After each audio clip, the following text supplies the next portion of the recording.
Hello everyone, it's Raylene from RTO Doctor, and tonight I'd like to talk to you about leaving a legacy. Something that has been very close to my existence actually for probably the last couple of years at the very least, but as I've gone through my own professional development journey, I've realised that it's actually been a lifelong journey and desire and need to leave a legacy. And I guess that's really what I want to talk to you about tonight. Following on from previous days where we talked about things like desire and need and perception and whose perception is it that we're really trying to address, I wanted to talk to you about legacy because I think it's a good point to start from. Why do we do what we do? Now, we can look at that very simplistically and we can say, well, I became a trainer and assessor, or I became a compliance consultant, using myself as an example. I became a compliance consultant because I wanted to ensure that there was some level of compliance and quality that was there to protect learners so that they were getting what they paid for and that they could perform the roles that they were being employed to do in a safe and healthy way, where they had all the skills and knowledge required to do the job. I could say that very simplistically, and that would be true. However, if I dig a little bit further and say, well, why do I do what I do? That's sort of addressed by what I was just explaining to you about why I do what I do. But the how and why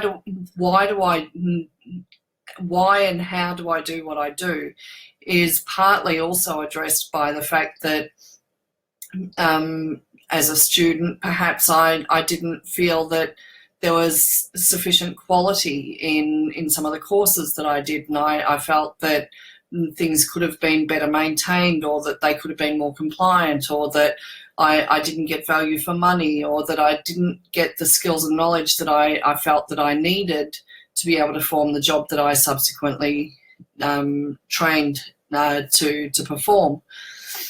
But then you could dig a little bit deeper again and you can say, but what really are the reasons behind why and how I do what I do? And I'm not asking you to focus so much on me and my responses to these questions, but I'm really asking you to consider and reflect on what these questions mean for you and how you address these questions for yourself. Because at the end of the day, I do believe that we all want to leave a legacy of some sort. We all want to leave a footprint in this world, that we existed, that we lived a life, and that it was a life that was meaningful to us and the people that we cared about. But what we also want to do is make sure that it is a legacy that we can be proud of, because we can build all the RTOs in the world and we can create the best vocational education training systems in the world, and we can have 1,000 people follow us on Facebook, and we can have 5,000 people following us on LinkedIn, but at the end of the day, we can't take those things with us to the grave. They're not things that are really going to fulfill us and create memories for the people that we care about. So I really want you to think about how these questions affect you. So I'm giving very simplistic responses about myself, but really what I want you to do is consider, why do you do what you do, and why do you do what you do the way you do it, if that makes sense? So people often come to education because it's a caring profession and they have an innate desire to help people. But is that why you came to VET? Is that why you do anything that you do? Because you have this innate nurturing and caring attribute to who you are, that you're a caring person and you want to change the world. How did you come to VET? Is it because, like me, you may have undertaken a course and you felt that the quality and compliance wasn't there, that you didn't necessarily learn the things that you felt that you should learn? Or did you come to VET for a completely different reason? And then I want you to consider, are there moments in your life that you can honestly say, when you look back at different areas of your life, that actually this has always been a part of my life. Helping others has always been a part of my life. Teaching others has always been a part of my life. And that actually that is part of your legacy, that caring for others and leading others and training and teaching others and providing an example, that is actually part of your legacy. So I guess what I wanted to do was to take you back a little bit. You would have, if you've been following the 30 days 30 series, the 30 days 30 tips second series, you would have learned that I recently spent a month in Ghana, and how Ghana has taught me again about things that I value, such as value, respect, and appreciation. And they're things that for some time I've been finding are lacking in my day-to-day work as a compliance consultant in the vocational education, training and CRICOS sectors in Australia. In fact, it's been for some time that I've really tried to challenge the status quo of things and say, well, how can we increase the value and how can we increase the respect for the vocational education training sector? How can we get people to appreciate high value, quality training and assessment if governments and employers and trainers and RTO owners and TAFEs, and if nobody values and appreciates and respects a high quality education and training, you can lead a horse to water, but you can't make it drink. So it brought me back. Ghana brought me back and made me think about the things that I hold most closely to my own heart. And it taught me about value, respect, and appreciation. But it also reminded me of the very legacies that I wanted to leave behind. And these values are intricately linked to the legacies that I want to leave behind. So when I go back and think about those questions that I was asking you earlier about why do you do what you do and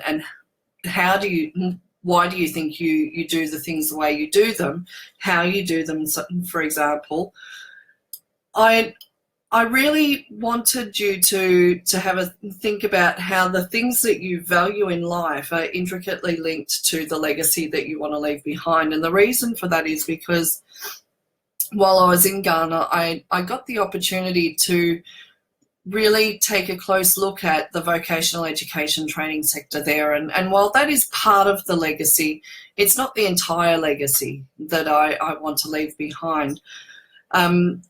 The values of or the traits of value and respect and appreciation for expertise here in Australia in some ways have lessened over time. And I felt that back in Ghana there was a certain appreciation and respect for vocational education and training generally, but education overall and the impact that it can have on someone's life, the impact of being able to transform and empower somebody to have a voice, to change their journey in life, and the role that I could play in that, and the fact that my knowledge and skills were valued and respected, and the impact that I could have from a humanitarian perspective in terms of community capacity building also created or stirred up in me once again a passion and a desire to be able to create and further my own legacy that I wanted to leave behind. So I want you to think about how the things that you value most, what are your most valued traits, and how they most intricately link to the legacies that you want to leave behind. And the reason why I want you to do that is because I've found over the past couple of years where I've been going through this professional development journey of trying to find my own place in the world where I can create that legacy and and help people transform their lives and help people to leave their own legacies, what I found is that very few people actually get to travel this road. And for whatever reason they don't get to travel this road, what I found is that part of the reason is that there is a desire and a need to determine their own life journey and differentiate their perception of their own life by themselves and others. In other words, the perception of their life that they've created, but also the perception that other people have created for their lives. So some people will just live out their life in a particular job doing what they've always done because so-and-so said that they would be good at that and they didn't know what else to do. Or so-and-so is working in this particular job because it pays the bills and it's the only job that they can get. But is that necessarily your legacy? Is that what drives you to get up in the morning to leave a legacy so that one day when you're no longer here, people will be able to reflect on the things that you wanted to do for you and the legacy that you wanted to leave behind for others? And for whatever reason, very few people get to travel that road of understanding what their legacy is. And I think that there's a really important quote that people often quote but never really get to fully understand and implement in their lives. And I think that this is a really important time for us to think about when we're leaving a legacy and when we're trying to identify what that legacy is for ourselves that we want to leave behind, not what somebody else wants us to do for them, but what we have to contribute to the world and how we might contribute it.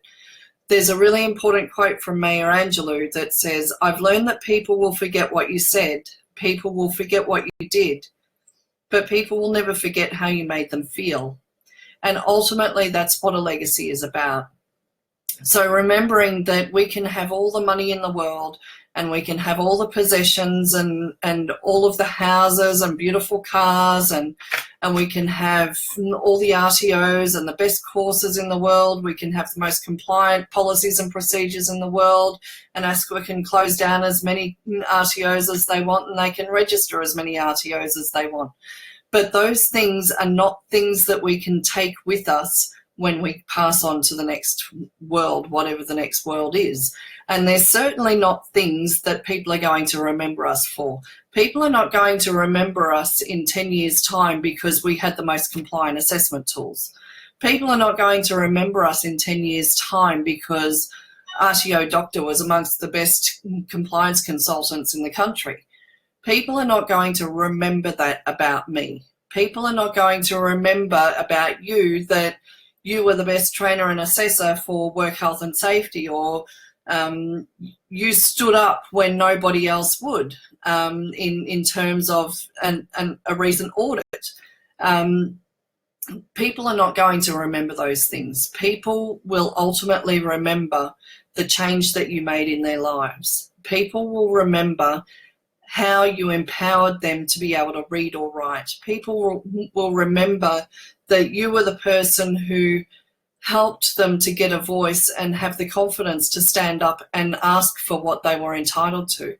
People will learn to remember who you were based on a teaching or a story that you told them, something that is true and real and authentic and full of integrity, not something that you've read out of a book and just read on a PowerPoint presentation because that's what the auditor said that you had to do.